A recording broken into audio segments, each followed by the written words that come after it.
Morning. Good morning.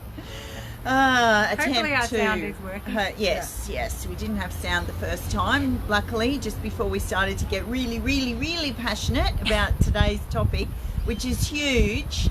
What to do when your partner is not on the same conscious parenting wavelength as you. And it's a really big topic. So we're going to choose the key epiphanies, the key awarenesses, the new understandings we came to help us change our lives around this. And yesterday, for a bit of fun, we Googled what other people were saying around, and even peaceful parenting sites. Positive parenting. And one of the big things, which we did have a bit of a laugh about, was that, to for want of a better term, to give in to the strongest partner, the more stricter partner, authoritarian partner, to give into them, like in front of the children, to share a united front. Yeah, there's a lot of WTF when we were looking at this. And this is huge. The united front is a very big discussion, ingrained in culture. Yeah, and but what if we have a strong belief about something and we choose to give up that belief and go with what someone else is believing because they're bigger or stronger in their approach, then we give up ourselves for what they tell us to do. What really are we teaching our children in those moments? Yes. So and the other one was that if you're not a united front, this is something I do not believe in. I do not believe, unless you're on the conscious parenting team, then I am going to always stand for conscious parenting. This is the first person I ever heard talk about this was Dr. Shafali. And I was like, oh my God, she's articulating something that I've been trying to get across to my husband for 20 years. That I'm only on your team if you are doing no harm to my children. If you are the person who is going to take care of their, really value their emotional needs, then I will be on your team. And if you're growing yourself as a person, if you're realizing that your children are your greatest teachers, if you're realizing that your triggers are about you, then I'm on your team. I'll be on your team every day of the week. But if you're it is interesting too that they might not be on the conscious parenting team. However, they are coming from a place where they believe that what they're doing is helping the child have a successful life. Yes, exactly. So, for example, some of the things I was not on my husband's team around was like when he pushed my nephew into the pool. And he really my nephew got scared and couldn't swim, and he's like laughing at him and joking, and I'm feeling like this is not okay. This is not okay to do it. And I know that this will probably trigger people, me even saying this here on the video, because it's like we have this belief that those kinds of things toughen children up, or they but really. And I've said this before, I've worked with lots of women where they have allowed men to do things to them as adults that has come from a deep-seated belief that it's okay to not have consent over your own body. This is so as much as we laugh and we make fun and we say, but these women are in therapy 10 years later because the belief with the parents was, it's okay for me to be able to push you around. It's okay for me to tickle you. It's okay for me to do all these things. It's really simple things, like to hug you, to pick you up, that we may take for granted, that we aren't asking permission for. I have one of my friends has a 5-year-old daughter, and when I go out and spend time with them, her 5-year-old barely engages with me, and I never push it, never. Yeah. And sometimes she won't say hello or goodbye, doesn't speak to me, doesn't. Now her mum has come up with some ways to deal with that, some words that she can say to people like me for the feelings that come up in her when her child is not being polite or doing the right thing. So she can soothe her own self. But she also told me that she knows that her daughter is so comfortable around me because of the way she communicates with her when I'm right next to them. So she's very comfortable and behaves in the same way whether I was there or not. So that tells me a huge amount. Yeah. So that's such a great example. And the thing, when we looked up these articles, what we realized was that this concept that children are your greatest teachers, it's a big concept. It's like if something, or your partner even, is your greatest teacher. So in that moment, the only thing that I worked out was that I had to keep working on myself, because often the worst thing I used to do was not stay calm. I would get really triggered, and then I would get angry, and then I would be calling my husband names probably. This is not something that I wanted to be an example to my children either, and I'm certainly not being a conscious person in doing that. So that was not good. So that from there I realized I need to work on myself, because I cannot stay calm to even have an adult conversation with my husband. I'm very passionate about conscious parenting. The other epiphany we kind of had thinking about this is that often it's the most traumatized parent who is the one who feels like they had the most trauma in childhood, who actually feels the most passionate about changing how they parent, and yet we're the ones that get triggered the most easily too, because we've got all this trauma and these things that we haven't dealt with, which is why when I learned how to, I had to have help in the beginning as well. I had to have somebody help me. I really don't think I would have been able to shift the immense amount of triggers that I had without somebody's help. So that is one of the things that I do recommend. And those triggers, if we just talk about, it's not necessarily words, is it? No. So that's another huge epiphany that I had along my journey, and it's been a long 20-year journey of how do I work with this when I do not agree with how some people do parenting.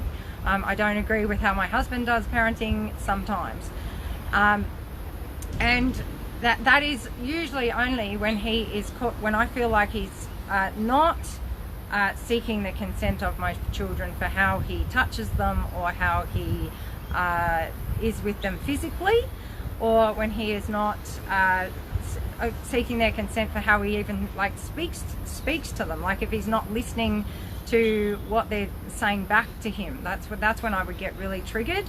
And I had to go and do my own work on that. And one of the things I found from doing that was that it's not him that is actually triggering me. You have to make the distinction that it's the way he looks at the children, or it's the way that I see his face when I think he's not listening to the children. Because of course these are mirrors of your own childhood patterns, and it's also his tone of voice. So the tone of voice is again another mirror. It's maybe like it can be simple things like just somebody being more hunched over, or the way they move towards your child, and that might be coming from a 2-year-old memory of yours where your father moved towards you in that posture, and that is a trigger for you because something bad might have happened to you that day.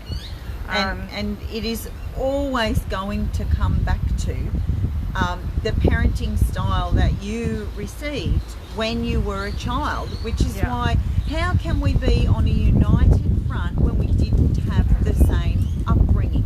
Yeah, it's impossible. It actually, you can't be on the same team. It means one person has to give up Yes, yes. I mean, unless you consciously sit down and talk about this stuff, and you can be on the same team then, and you consciously say, this is, and I know some of the parents in our TAP commune, I tell you what, they are so amazing. Every day they tell me things, I'm like, wow, you did that? That is so cool. Like, one mum sat down with her husband and said, this is where I can go to this, but I can't do this. And if this happens, we need to have a conversation about this. So they started drawing some lines that they were okay with and not okay with, and saying consciously to each other what they were, and then and agreeing on it. Now that's when it can start to be possible. But if the other parent is not willing to actually see that it is their trigger, or willing to consciously work on yourself, like Dr. Shefali says, then you really only have two choices. It's like, remove the children from them, and this is basically mostly what I did. And I was lucky enough to have a lot of help from my mum and my sister, and my husband was at work so much of the time that that he didn't have as much interaction, especially when the children were small, as what I did and my mum did. So and when he was with them, I was usually there. So if you want to really have that was just my life. But I know nowadays, and it's so amazing to see that some of these fathers in our TAP commune, they tell me, oh, the dads are really interested in finding out about their childhood and where this comes from, and they're seeing the links as well. And I was just like, wow, that is so cool. I'm so excited. So if any of this triggers you, say for example you hearing about having a conversation with your partner or your husband about this, and you feel triggered, think for a moment some area in your life where it's easy to have a conversation with your partner, and what you're feeling when you think about having a conversation with them around parenting the children, and it feels difficult for you. That is key for you, because we say yes, awesome, just sit down and have a discussion. But oh my goodness, like, disciplining the children is one of the most difficult things to do in a relationship, along with finances and other things. But it's right up there where we find out who we really are and where our shit still lays from our own childhood. And if we're both not willing to do something for ourselves where we can come to peace and be able to have a discussion around it, then it's very challenging. Yeah, it is really challenging. And that brings me to the other point that I remembered. When I was parenting, this conscious parenting stuff was so new. Even finding information around it, I had to buy a book. Like, I didn't have the internet. I'm showing my age. So I had to send away for some attachment parenting books or whatever. So getting the information in a format that my husband could listen to, or something like that. Like when I heard that video of Dr. Shefali saying that you're on the side of conscious parenting, and that's your team. Your team is the conscious parenting team. So if you're on that team, I'm on your team. I was like, whoa. I mean, I wished I'd had something like that to show my husband, and I did show it to him, and he was able to take in that information. So my second big insight is, find information that you feel it like is palatable to your husband. And again, trying to force any information down somebody's neck is difficult. So even having a conversation around that is but if you have a shared value in your children being connected to you, it's having that conversation around values as well, so that you can do our values module that's in the course, so that you can see where your values match around how you are with your kids. Do you both agree that harm or not getting consent from your children for physical touch or anything physical or even emotional is is a thing. Do you It's even agree with that? It's a very Sometimes good we haven't point. even had that conversation. Yes, did you have that Yeah. conversation with your partner Yeah. before you chose to have children? I know I Yeah. certainly didn't. No, I never had that conversation. Will we yell at our children? Did I ever even ask that question? No, Yeah. didn't think I actually would do that, you know?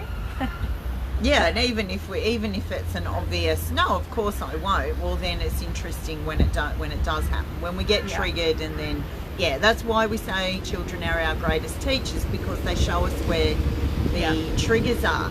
Yes. Just back to the united front and how we will be, how we were parented. My husband and I. We actually did do the united front, and there were many things that I disagreed with, but I felt it more important to show a united front. And when we were talking about this topic, I look back at my own childhood, and I felt that there was not a united front, and it wasn't. When I looked at my feelings around that, I was very, very hurt and felt there was lots of playing me off against one another.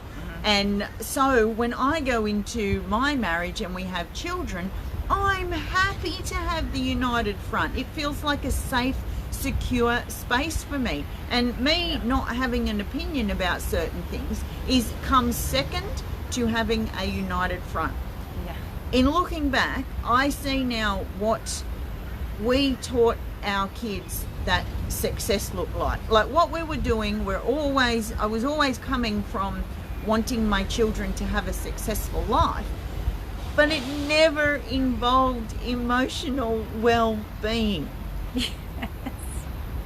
So give an example, Jo, of you've said to me like your husband would be what would be an example of when he's We did disciplining the children, for dinner example. time is a really simple thing. So coming together at the dinner table every night and eating your meal, like eating, respecting him for having prepared the meal and eating all of your food. These are all such big things. Like I'd have to go, well, how do you do that? Like how do you get them to even come to the dinner table? Oh no, by this time they're doing it from a very young age, so they're well programmed, well conditioned to come to the table. Because you've done it yelled from at the them if beginning. they don't. Yeah, mostly a look, a stern look. Yeah. And stern words, tone of voice. Yeah. And so this, eat everything that's on your plate. That's not teaching them to not listen to their body, not listen to their own internal guidance system. That's another thing that we often talk about, internal guidance system, and we have them. Like me as an adult, I wasn't listening to my own internal guidance system. So teaching them the same thing, do behave like this because this is what society teaches us. These are the rules we run by, so these must be the rules for you as well, rather than listening to my child, inviting them to be who they are and to have discussions around that and come to solutions with the child. Yeah, I mean, there's so many pieces in what you've just said, but you were coming from a vow from your own childhood. So for you, maybe coming to the dinner table and everything seems successful. That seems like a successful life. We never did that in my childhood. Yes, so I'm loving this. Yeah, you're loving it, and you're thinking this is, even though the children are kind of dragging their feet and there's a stern look if they don't come to the dinner table, and that's how you get them there. It's like when we get there, then we're a successful family, because so the emotions are not being considered at all. No. And oh gosh, I think again, this comes back to values, because we would say if coming to the dinner table is a really high value of yours, but you've got to understand your children might not have the same value. And but it at least though, if you're speaking from a perspective like Jo, so the difference here, because I know these are the questions, because it's like, well, having a stern look to get to the dinner table is different from your parents saying, this is a really high value of mine that we all eat together. You know, and wouldn't it be, and you know, like I'd love to be able to just eat with you all one night a week. It'd be so joyful for me to be able to do that. That's a very, very different place to come from. And we feel like conscious parenting is more about the adult is the one that the children would like to become. It's more likely that they want to mirror you in their life because you're coming from your own values, you're living in integrity, you're living as an authentic being, you're living in more the joyful, loving, the vibrations of these kind of emotions, then you will do what you're told, and we will sit here and we will be a successful family. Yeah. And if you're not going to eat your dinner, you can go to your room. You know, so because like again, in 20 years later in therapy, that will be I wasn't heard, I wasn't seen, they didn't understand me, my feelings weren't even considered. Bulimia or anorexia, not knowing how Have to listen finish to my your body. Yes. Yeah. So it's not to say that you can't make coming to the dinner table a high value. It's just that you would have a discussion again on your values with your husband. You can find out where they're coming from in childhood. So Jo's made a vow, and once you know that it's coming from this kind of vow in childhood because I didn't have it in childhood, and so therefore you want to do it in your adult life, and that's going to make you look like you've got your shit together. Once you know that and have an awareness, because Jo didn't have an awareness she was even doing that back then. No. You're just doing it, and you're feeling, oh yay, I'm. And of course, when we understand when we've got little children that there's a lot going on in your life. There's stuff going on. So always you are doing the best you can. But this awareness, and again, that's why we absolutely honor and are amazed at the parents that join up to our course. We've had some join up to our course this week and start doing this work on themselves where they're going back and finding where this comes from. And then going back to my original point with my husband, you can then stay calm. Or like with Jo's example, you could then have a discussion, and even, especially when the children get a bit older, can include them in saying, well, how can we find a win-win around this? Because what Jo really wanted was and correct me if I'm wrong here, but like connection with your family, like that really deep down from your childhood, that's what you wanted, was for your family to be sitting together and connecting. Yes. Yes, physically we were. Yeah, and it felt like if you got them all together and physically Yes. connected, and you even felt like your husband was helping you out there. Yeah. And you were happy that it was helping you out. Yeah. So that was the underlying thing. But when you really unpack it and see it all, now Jo could find connection in so many ways with her family. It doesn't have to be this thing that you must come to the dinner table and sit there and and then we're going to do all this stuff together. Because I know dinner time comes up so much in our calls, because these days with families, that is the I was around my kids all the time. That's one of the things that they have, the time they have. Yeah. About dinner time and them being little, like give them choice wherever you can, give them choice. And I'm talking if on the table, if they're little and you've got two forks that are exactly the same, just go, hey, which one of these would you like to use? Yeah. Do you want this fork or do you want this fork? Yeah. Choice. Let them know they have choice over their own body and their own lives. Yeah. Their own mind, body, soul. Because conscious parenting, again, it goes back to this simple concept that I want to be a kind, compassionate, and empathetic, authentic human being that's connected to my own emotions. And so that is what I want to create as an example for my children. So when I'm out of alignment with that, which I always feel like if you're bossing someone else around, or you're wanting them to do what you want, then you're out of alignment. You're not living from your own joy, because you've got to come from I want this because, like, I would love this value in my life. I would love this to be something that we do in our life, but it's always a choice if the other person wants to do that with you. And so we got off track. I think we might have. Yeah, of course, we always do. So the Dr. Shefali thing I've covered. I just wanted, these are all my epiphany moments, like the knowing that it's my husband's behavior, his tone of voice, the look on his face. They're the things that I tap on now. I hear his voice and I go, oh, there's that tone. And so I'm like, oh, let it go, let it go, let it go. Inviting children, it's a thing. You can invite your children to find solutions as well. Like that was Ria Layla.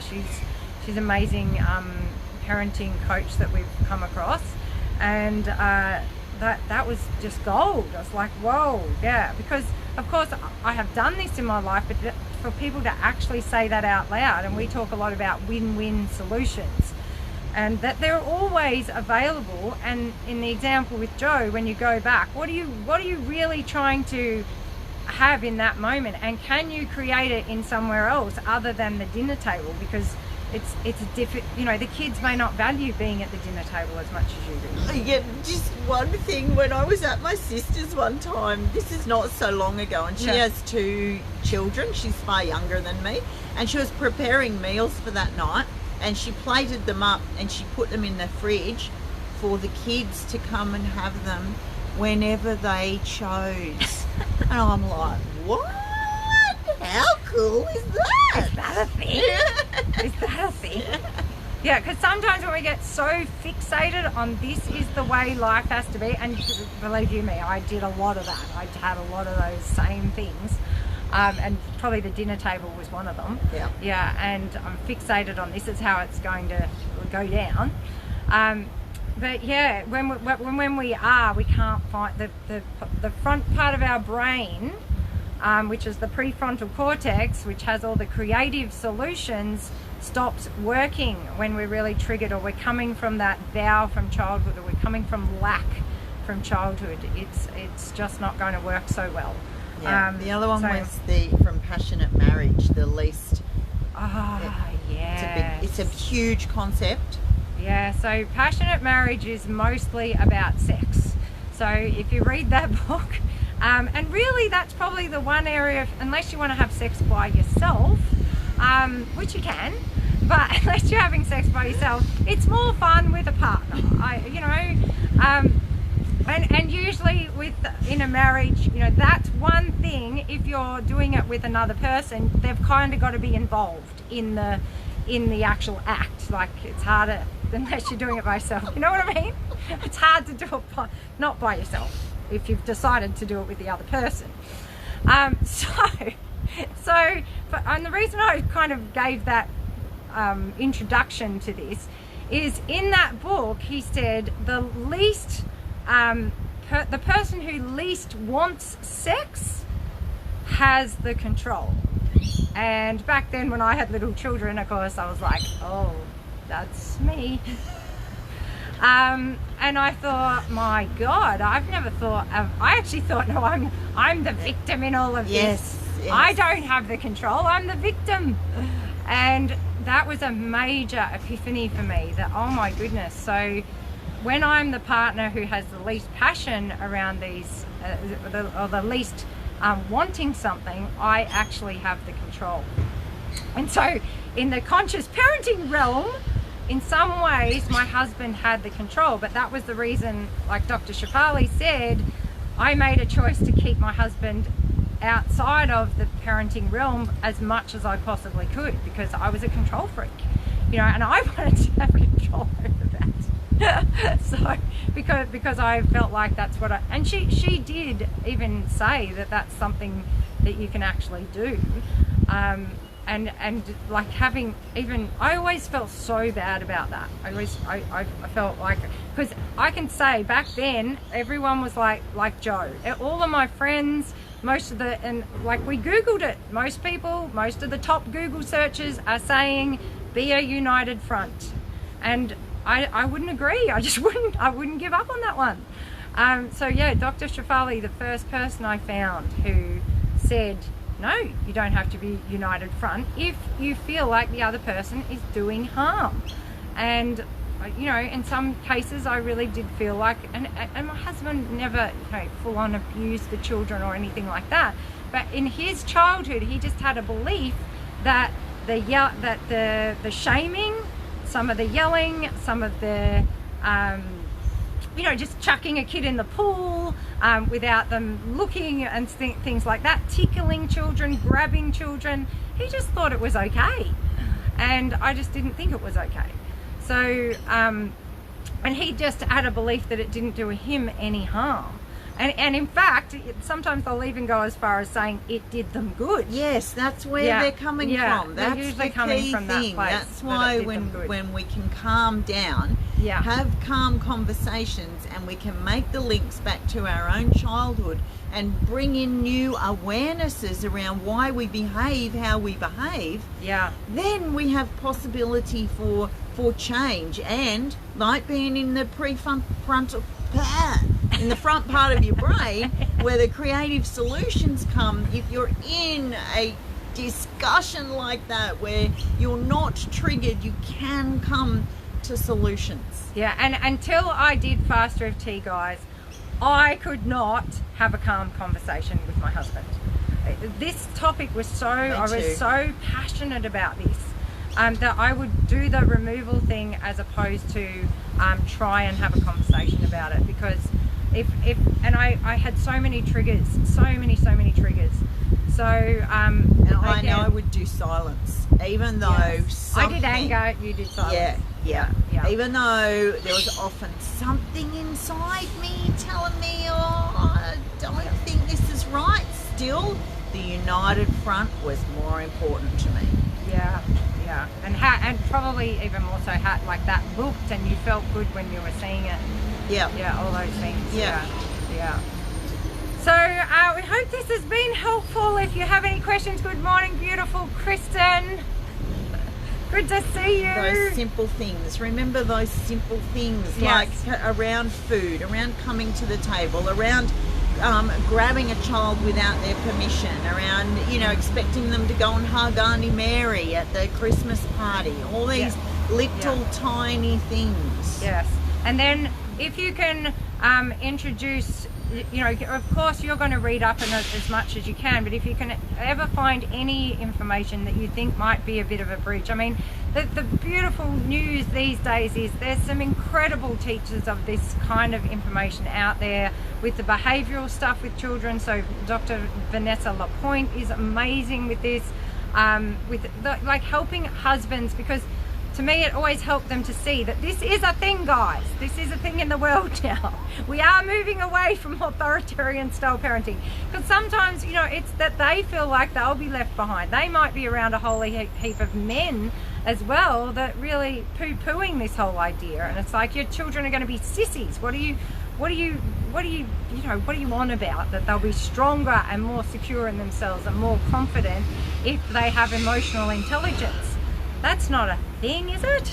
And there's a man we follow and mention a lot, Marshall Rosenberg, and it not so much about parenting, but about putting labels on people around their behaviour, and then making a diagnosis based on how they're behaving, and rather than doing that, looking a bit deeper, just thinking because he's a man, if you look at his work, you might find that may be a way to introduce some of these topics to your husband. Yes.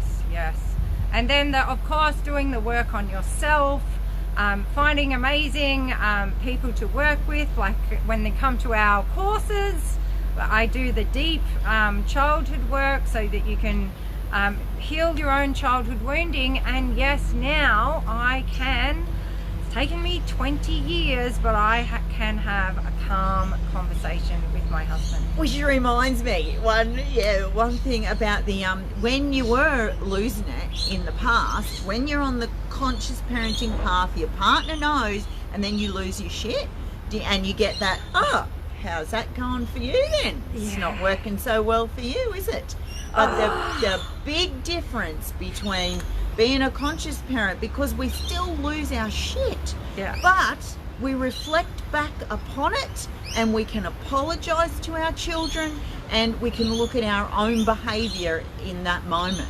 Yeah, that was it. That was another thing she said. Dr. Shafali was like, whoa, oh my God, this validation that my ideas for 20 years of I'm the one standing up for and standing up for being conscious. So again, my husband didn't feel like he needed to apologize, or that he didn't feel guilty, because he was coming from the belief system that it's doing the children good. You know, it didn't do me any harm. So, and I was definitely not coming from that belief system. I was coming from, I did get harmed, you know, which is still, I had to move through that as well, because of course I can't go the rest of my life blaming my parents for, you know, what happened to me as a child. It's moving through, but not acknowledging that you have emotional pain, then it just keeps showing up wherever you go. So yes, it's about clearing that emotional pain and being able to stay calm, being able to be untriggerable, which is pretty cool. And then being able to do the same with your children, you know, stay calm with them. But I know with my kids, I found it a lot easier than staying calm with my husband. We've loved this topic so much, and this is one of the big questions that comes in time after time after time. So we're developing a mini course at the moment around this, and which covers everything that we've spoken about and much more, and it'll be much more structured because Jo's on to it. And I remember that. I have a value for structure. So you'll have all the points and it'll be good. We'll let I think we covered everything. I think we got onto everything.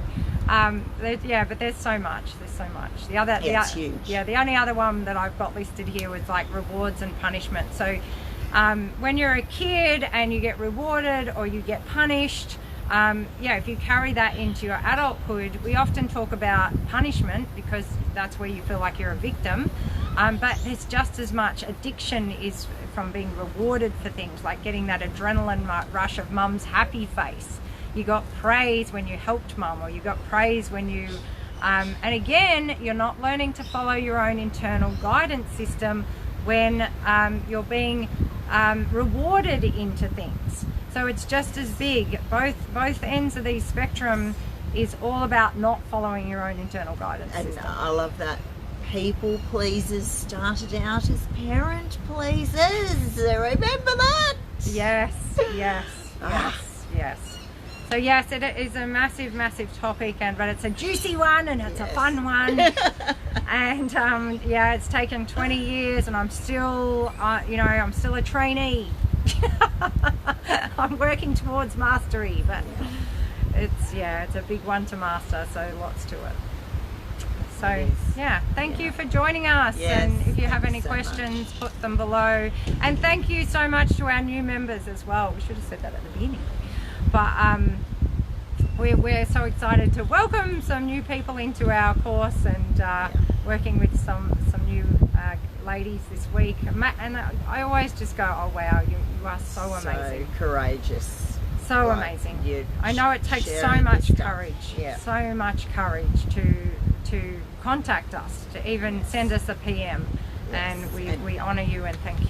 And we know because we were that a few years back. And once again, this is why we do the work we do, not because we were amazing, brilliant, perfect parents. It's because we stuffed up, but we were seekers. We were seekers. Oh, we got lots of t-shirts.